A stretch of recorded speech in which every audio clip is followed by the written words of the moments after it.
Добро утро. Денеска со нас е Бојан Ранташа од Сдруженијето на граѓани одржливи иницијативи. Добро утро, Бојан, и добро дојде во утренски брифинг. Добро утро, хвала што ме поканете. Имаме интересна тема за разговор. Сдруженијето одржливи иницијативи покрена една кампања која што има за цел да го промовира возењето на велосипед и тоа како начин да се намалат последиците од климатските промени. За почеток јас би сакала да почнеме од ова. Значи, да ве коригирам, ние заедно со на Точак, неформалната групација или на велосипедисти, се впуштивме во една авантура, што би се рекло, на соработка и заедно да го промовираме возењето велосипед. Пред се, како што рековте, Точакот е едно прекрасно нешто кое што помага во многу нешта. Едно од нештата е токму климатските промени како одржливо средство за превоз.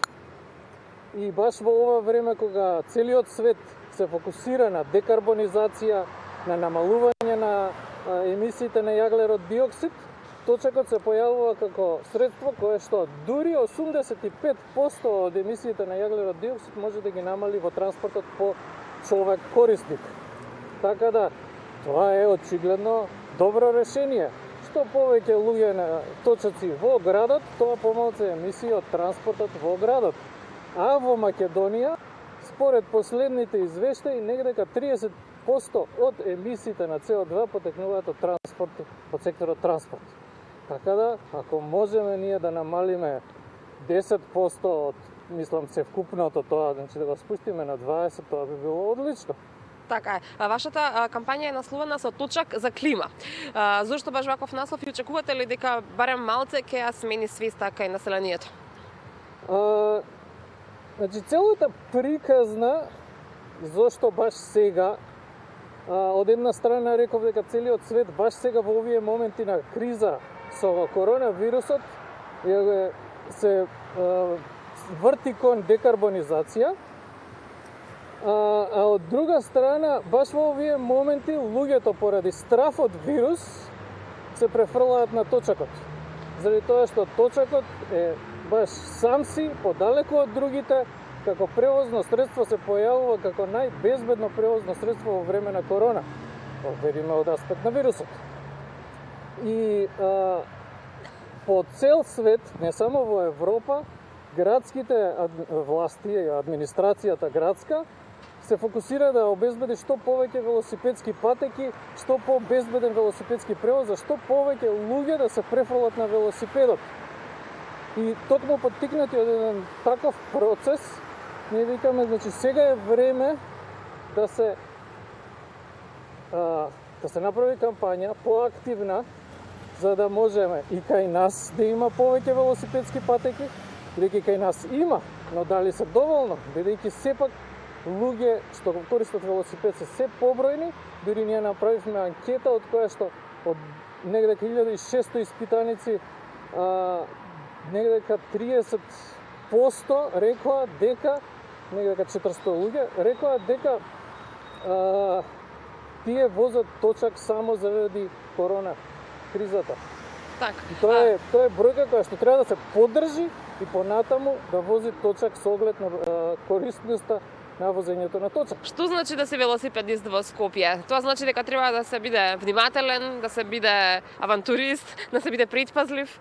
Токму така, направивме едно кратко видео за описот, баш од личното искуство на Тамара Ристовска и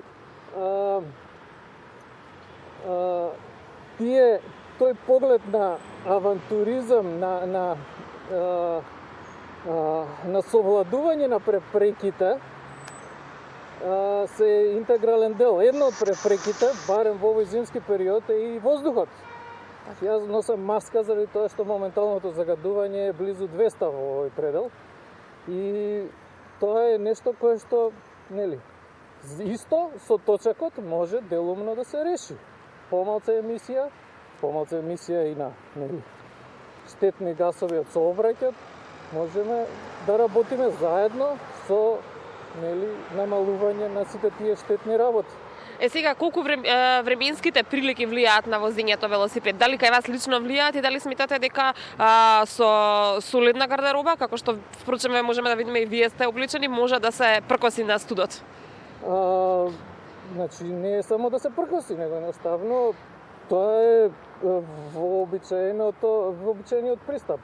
Соодветна опрема, нели, надворе ладно, се облекуваме добро, надворе загадено, се заштитуваме добро и нема зошто проблем. Да, се приметува, пример, и денеска има луѓе кои што возат велосипеди сите се забарикадирани од глава до пети.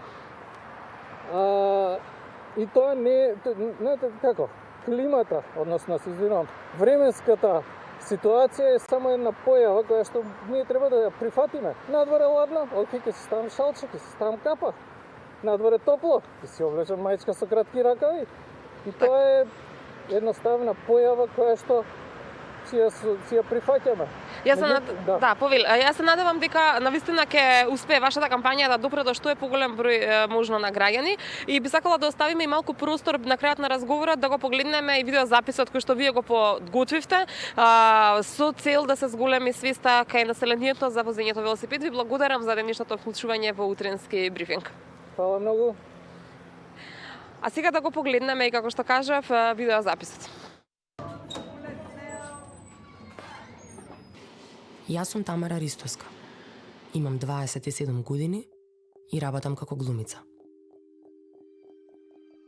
Секоја професија си има своја тежина и секој си има свој начин да се рекреира. Мојот начин е возење точак.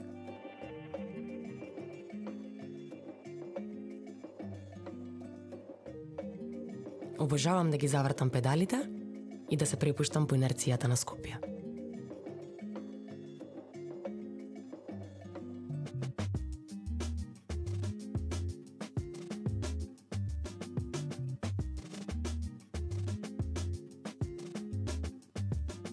Возам точак уште од 6 годишна возраст. Од самиот почеток ми беше забавно да го пронедам балансот и одеднаш се да почне да се менува околу мене.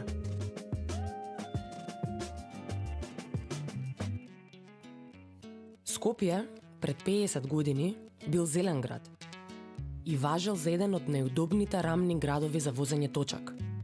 Се возело активно и за разлика од денес имало помалку автомобили.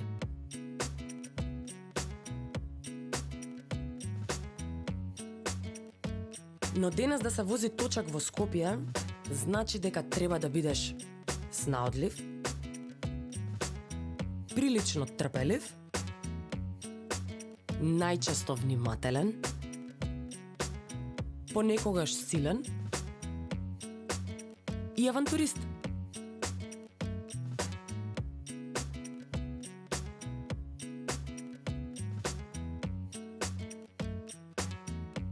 Скопјани обожаваат да возат, но понекогаш инфраструктурата на градот не им го дозволува тоа. Но тоа не ги спречува во свој стил да останат лојални на својот точак и возењето.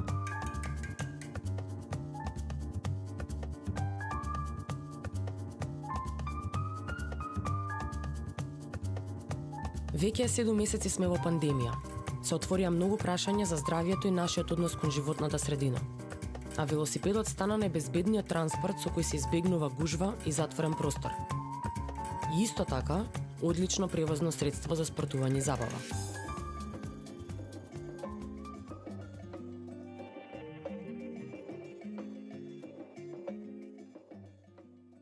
Навистина се радувам кога Скопје е критично и зле. Така убаво видео за тоа да не подсети како да се заштитиме од коронавирусот, а да го користиме велосипедот како превозно средство.